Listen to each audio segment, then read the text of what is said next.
berjamaah yang kami muliakan, izinkan kami menyampaikan beberapa penyampaian sebagaimana program yang selalu kami jalankan di setiap pada salat zuhur hari Senin dan Kamis, yaitu la tansa, latihan tahsin di Unisa. Baik, kita pada hari ini sudah masuk di surah Al-Fatihah ayat yang selanjutnya. Terakhir kita sampai lafaz basmalah. Kemudian kita lanjut kepada ayat yang selanjutnya, yaitu Alhamdulillahi Rabbil Alamin. Sebelumnya kami bacakan sebuah hadis dari Ubaidah bin As-Samit. Rasulullah SAW bersabda, la salata liman lam yaqra'u bi Fatihatil Kitab, yang artinya tidak ada salat bagi orang yang tidak membaca membaca Fatihatul Kitab atau Al-Fatihah. Hadis riwayat Bukhari dan Muslim. Jamaah dirahmati Allah Subhanahu wa taala, dalam hadis yang lain bahwasanya dari Abu Sa'id Al-Khudri bahwa ada sekelompok sahabat Rasulullah SAW yang dahulu berada dalam safar, kemudian perjalanan jauh, lalu melewati suatu kampung Arab. Kala itu mereka meminta untuk dijamu, namun penduduk kampung tersebut enggan untuk menjamu. Penduduk kampung tersebut lantas berkata pada sahabat yang mampir, apakah di antara kalian ada yang bisa meruqyah, melakukan pengobatan dengan membaca ayat-ayat Al-Quran, karena pembesar kampung tersebut tersengat binatang atau terserang demam. Di antara para sahabat kemudian mengatakan, ya ada. Lalu ia pun mendatangi pembesar tersebut dan ia meruqyah dengan membaca suratul Fatihah. Demikian keutamaan dari suratul Fatihah, yaitu yang pertama, salat kita tidak sah apabila tidak disertai suratul Fatihah dalam setiap rakaatnya. Dalam majelis tarjih Muhammadiyah mengatakan, untuk seorang makmum ketika berada dalam salat berjamaah, ketika imam membaca surah atau membaca ayat Al-Quran dengan jahar, maka makmum sebaiknya mendengarkan dengan saksama, dan diperbolehkan juga mengikuti bacaan dengan catatan tidak mengeraskan atau mengganggu imam yang sedang membaca surah, baik itu surah Al-Fatihah maupun surah yang lain. Kemudian apabila dalam sholat sir atau rakaat ketiga dan keempat dalam sholat berjamaah, maka makmum juga wajib untuk membaca surah Al-Fatihah, bukan hanya imam saja, dengan cara disirkan.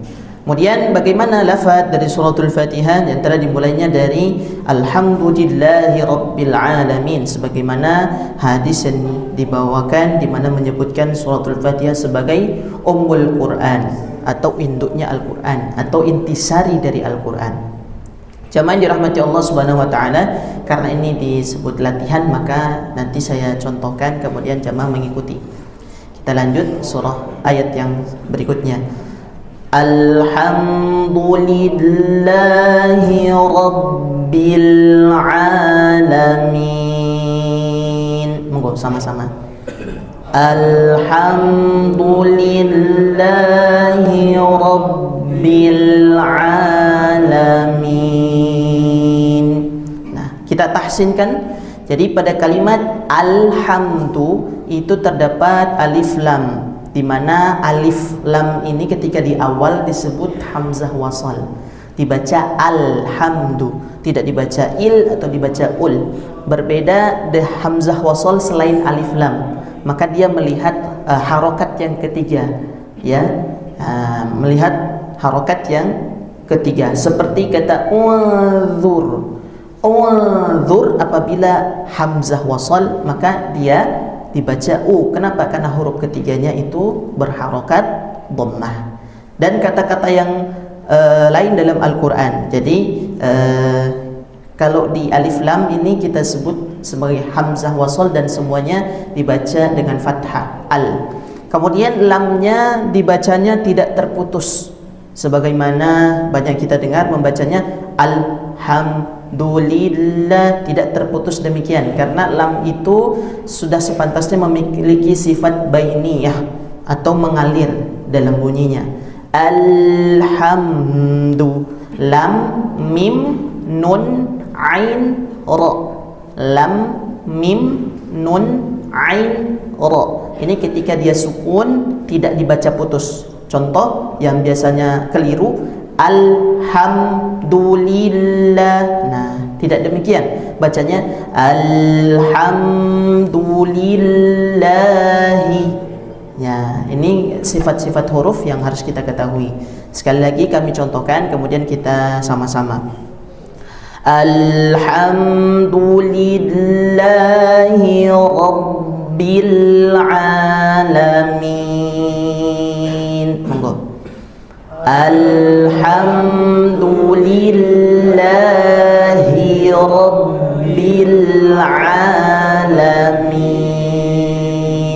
Nah, terakhir ba-nya itu bertasydid. Sebagaimana ba itu di dua bibir, ya, bibirnya bagian dalam, tidak menutup semuanya ba, atau tidak juga menutup keras, tapi menutup lembut saja di bagian dalam bibir, bagian lunak bagian dalam. Ba, rabbil, rabbil. Nah, konsekuensinya apabila kita menutup semuanya, kedua bibir ini akan terhembus nafas kita. Sedangkan ba itu tidak boleh ada hembusan. Ba, bi, bu. Ba, bi, bu. Bukan ba, bi, bu. Demikian. Jadi kita hilangkan hembusannya itu karena huruf ba tidak berhembus. Bagian dalam saja yang berhembus. Rabbil alamin. Monggo. Rabbil alamin. Nah, demikian singkat tapi mudah-mudahan bermanfaat untuk kita semua, semakin memperluas ilmu tentang tahsin. Dan insyaallah hari Kamis kami akan lanjutkan sebagaimana hari ini ba'da salat zuhur. La tansa, latihan tahsin di Unisa. Jazakumullah khairan katsiran. Nun wal qalam mimma yasturun. Alhamdulillahirabbil alamin. Wassalamualaikum warahmatullahi wabarakatuh.